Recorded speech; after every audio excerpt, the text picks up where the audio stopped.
예, 이어서 워싱턴 지국을 화상으로 직접 연결해서 좀 더 자세한 상황 들어보겠습니다. 금철영 특파원이 연결되어 있습니다.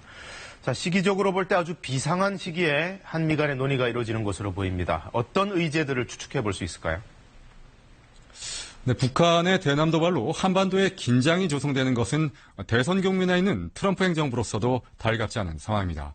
그런 만큼 이도훈 본부장의 방미로 인한 한미 외교안보라인 간 회동에선 북한의 의도 분석을 바탕으로 한미 간 대북 공동 대응 방안 등이 논의될 것으로 보입니다.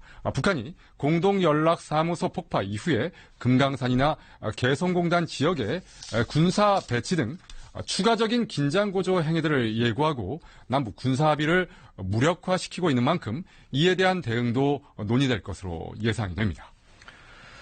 북한의 폭파 조치 이후에도 어제 미국은 상당히 신중 모드를 견지했던 것 같아요. 오늘은 어떻습니까? 변화가 좀 있습니까?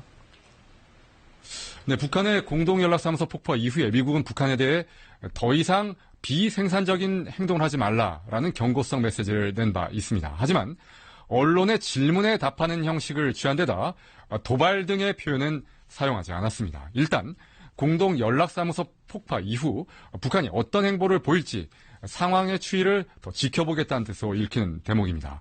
트럼프 대통령은 여전히 북한에 대한 발언을 내놓지 않고 있습니다.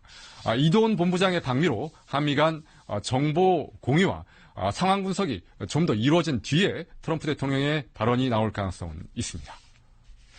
올해 대선을 앞두고 있기 때문에 미국의 정치적인 상황은 지금 간단치가 않잖아요. 그렇다면 근본적으로 이 북한 문제 어떤 기조로 대응을 하게 될까요? 네, 일단 한국과 미국 모두 북한이 더 이상 한반도에서 긴장을 고조시키는 행위는 결코 바람직하지 않다라는 입장을 표명한 상태입니다.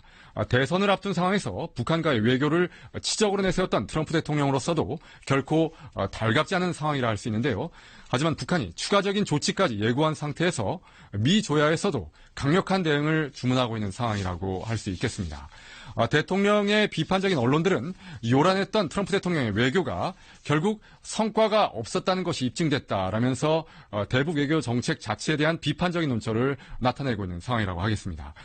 트럼프 행정부 초기에 외교 안보 라인을 책임졌던 맥메스터 전 백악관 국가안보 보좌관은 북한이 위협에 효과적으로 대응할 수 있는 능력을 군사적으로 보여줘야 한다라면서 연합훈련 재개 필요성을 언급하기도 했습니다.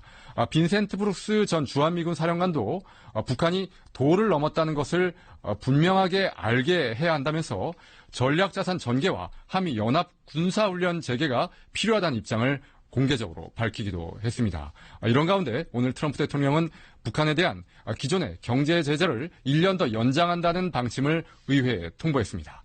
한반도 긴장이 높아지고 있는 시기에 이도훈 본부장의 전격적인 방미로 한미 간에 어떤 대응 방안이 논의될지 주목됩니다. 지금까지 워싱턴에서 전해드렸습니다.